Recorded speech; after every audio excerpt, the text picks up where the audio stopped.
Hello. তো আজকে তোমাদের সাথে শেয়ার করবো আমি 28শে এপ্রিলের একটা ব্রাইড স্টোরি।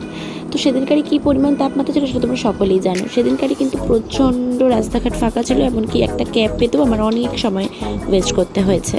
তো ফাইনালি পৌঁছে গেছিলাম ভেন্যুতে আসার পর ব্রাইড তখনও আসেনি, তো আমরা একটু সব সাজিয়ে ওয়েট করছিলাম।